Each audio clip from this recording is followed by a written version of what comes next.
ओम शांति 6/2/2025 प्रातः मुरली बाप दादा मधुबन। मिठा बाबा कहते मिठे बच्चे पुराणा दुनियार कंटा गुड़ी को नुआ दुनियार फूलरे परिणत करिबा एहा हेउछि तुम भली दक्ष माली मानकर काम। पुराणा दुनियार कंटा गुड़ी को नुआ दुनियार फूलरे परिणत करिबा एहा हेउछि तुम भली दक्ष माली मानकर काम। आज बाबांकर प्रश्न अछि, संगम जुगरे तुमे पिला माने निजर केउ श्रेष्ठ भाग्य निर्माण करुछ? संगम जुगरे तुमे पिला माने निजर केउ श्रेष्ठ भाग्य निर्माण करुछ? उत्तरे बाबा कहउछन्ति, दुखदायी कंटारू सुगंध युक्त फूल हेबा एहा हेउछि सबुठारु श्रेष्ठ भाग्य। जदि कोनोसी गोटिए भी विकार रहिथिबो तेबे कंटा कुहाजिबो। कंटारू फूल हेले ही सत प्रधान देवी देवता होई पारिबो।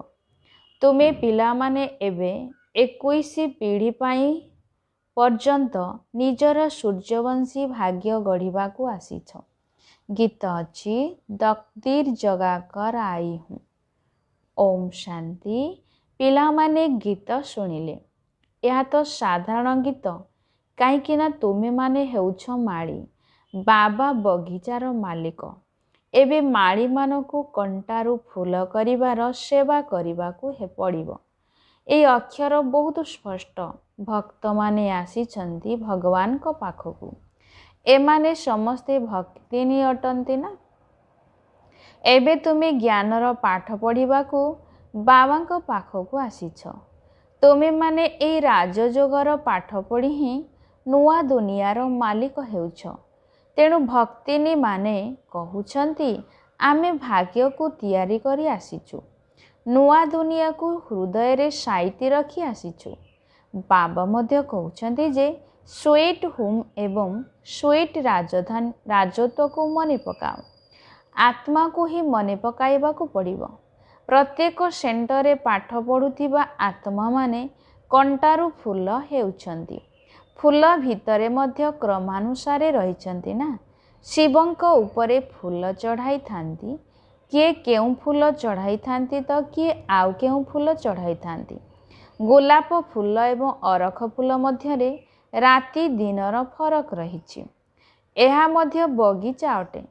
केही मोती, केही चंपा, केही हेउछन्ति रतन ज्योतिर फूल, केही अरख फूल मध्य अछन्ति।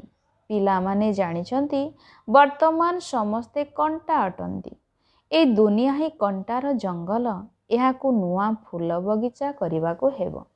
ए पुराणा दुनिया रे कंटा रहिछन्ति। तेणु गीतरे मध्य कहउछन्ति जेउ बाबा नुआ दुनिया स्थापन करुछन्ति आमे सेई बाबांको पाखकु आसीछु। पुराणा दुनियार कंटारू नुआ दुनियार फूल हेबा पाई एबे कंटारू फूल अर्थात देवी देवता हेबाकु पड़िबो। गीतर अर्थ केते सहज। आमे आसीछु नुआ दुनियार भाग्य को जागृत करिबा पाई। सत्य जुग हेउछि नुआ दुनिया। काहार भाग्य सत प्रदान, काहार रजो, काहार तम रहिछि। केही सूर्यवंशी राजा हेउछन्ति, केही प्रजा हेउछन्ति, केही प्रजार मध्य नौकर चाकर हेउछन्ति। एबे नुआ दुनिया राजत्व स्थापन हेउछि। स्कूल को भाग्य जागृत करिबा को जाइथांति ना। एठारे तो नुआ दुनिया कथा रहिछि। ए पुराणा दुनिया रे की भाग्य गढ़िबो? तुमे भविष्य नुआ दुनिया रे देवता हेबा पाई भाग्य गढ़ुछ। जेउ देवता मानकु समस्ते नमस्कार करि आसीचन्ति। आमे ही से देवता पूज्य थिलु, पुणी आमे ही पूजारी होइछु।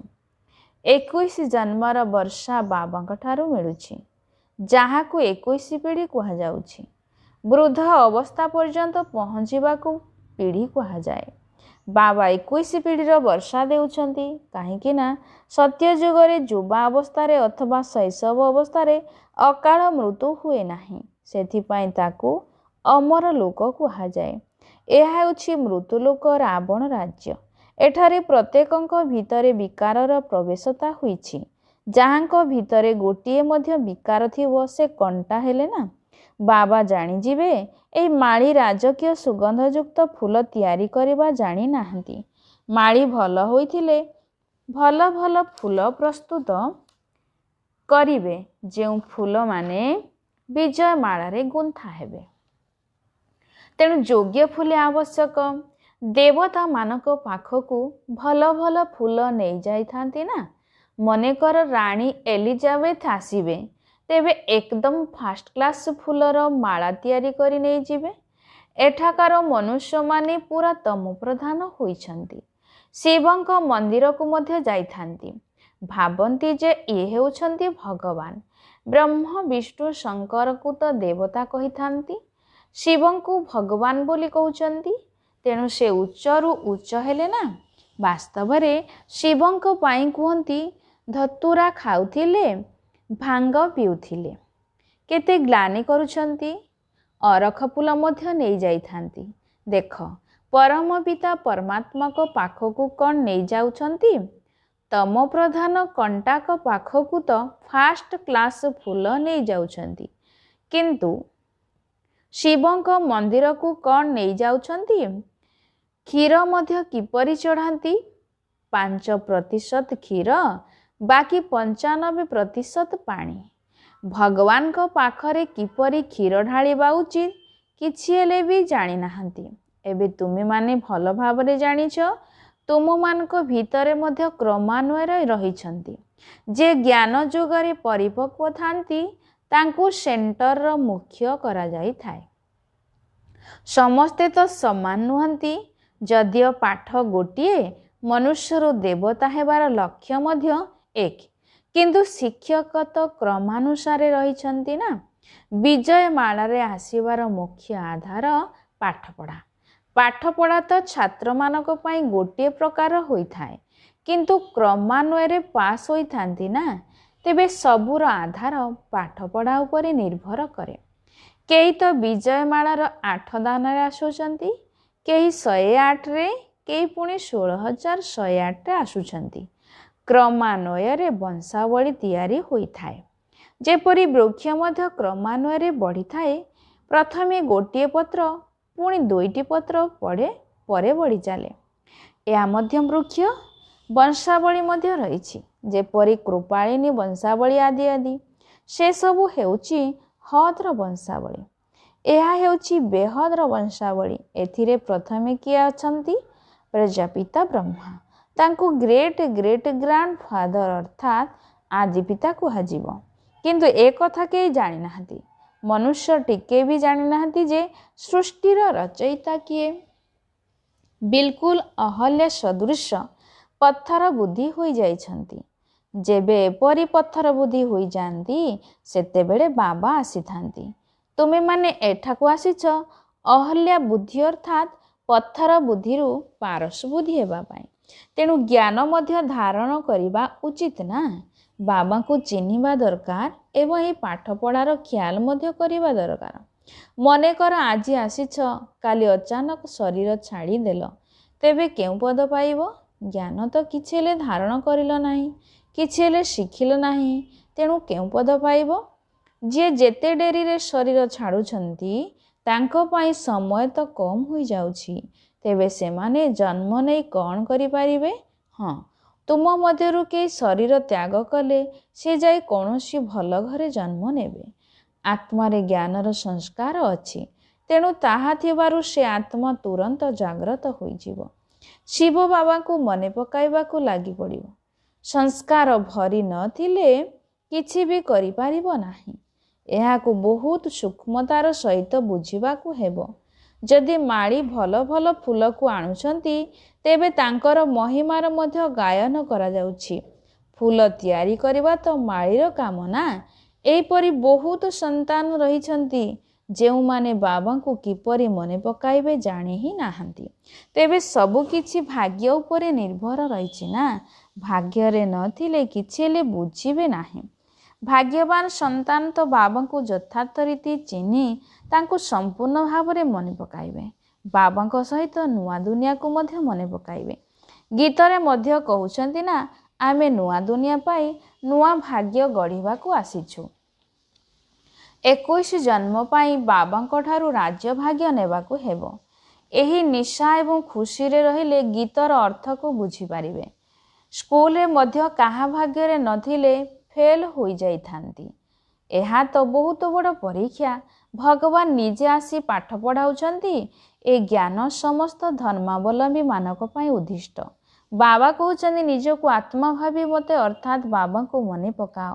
ତୁମେମାନେ ଜାଣିଛ କୌଣସି ବି ଦେହଧାରୀ ମନୁଷ୍ୟକୁ ଭଗବାନ କୁହାଯାଇ ପାରିବ ନାହିଁ। ବ୍ରହ୍ମା ବିଷ୍ଣୁ ଶଙ୍କରକୁ ମଧ୍ୟ ଭଗବାନ କୁହାଯିବ ନାହିଁ। ସେମାନେ ମଧ୍ୟ ସୂକ୍ଷ୍ମଲୋକ ନିବାସୀ ଦେବତା ଅଟନ୍ତି। ଏଠାରେ ତ ମନୁଷ୍ୟମାନେ ରହିଛନ୍ତି, ଦେବତାମାନେ ନାହାନ୍ତି। ଏହା ହେଉଛି ମନୁଷ୍ୟ ଲୋକ। ଏହି ଲକ୍ଷ୍ମୀ ନାରାୟଣ ଆଦି ଦୈବୀ ଗୁଣଧାରୀ ମନୁଷ୍ୟ, ଯାହାକୁ ଡିଟି ଜନ୍ମ ଅର୍ଥାତ୍ ଦୈବୀ ଧର୍ମ କୁହାଯାଉଛି। ସତ୍ୟ ଯୁଗରେ ଦେବୀ ଦେବତାମାନେ ଥାନ୍ତି। ସୂକ୍ଷ୍ମ ଲୋକରେ କେବଳ ବ୍ରହ୍ମା ବିଷ୍ଣୁ ଶଙ୍କର ରହିଛନ୍ତି। ଗାୟନ କରୁଛନ୍ତି ବ୍ରହ୍ମା ଦେବତାୟ ନମଃ, ବିଷ୍ଣୁ ଦେବତାୟ ନମଃ। ପୁଣି କହୁଛନ୍ତି ଶିବ ପରମାତ୍ମାୟ ନମଃ। ଶିବଙ୍କୁ ଦେବତା କୁହାଯିବ ନାହିଁ।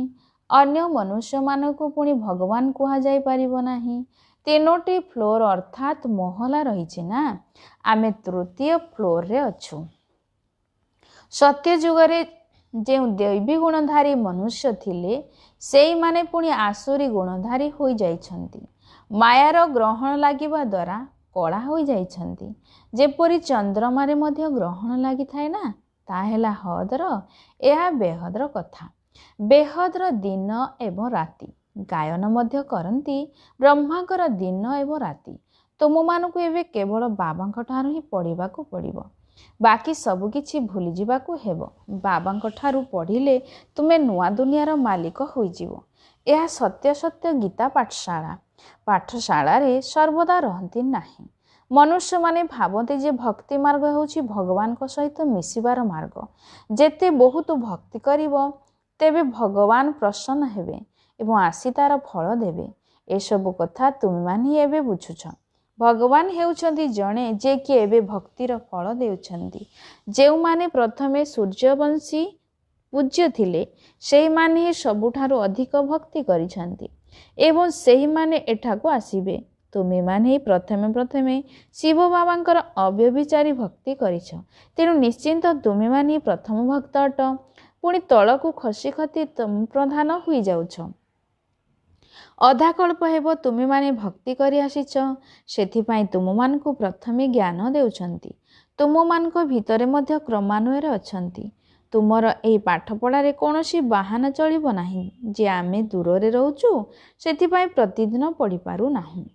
କେହି କେହି କହୁଛନ୍ତି ମୁଁ 10 ମାଇଲ ଦୂରରେ ରହୁଛି। ଆରେ ବାବାଙ୍କ ସ୍ମୃତିରେ ତୁମେମାନେ 10 ମାଇଲ ଚାଲି ଚାଲି ଆସିଲେ ମଧ୍ୟ ଥକା ଲାଗିବ ନାହିଁ।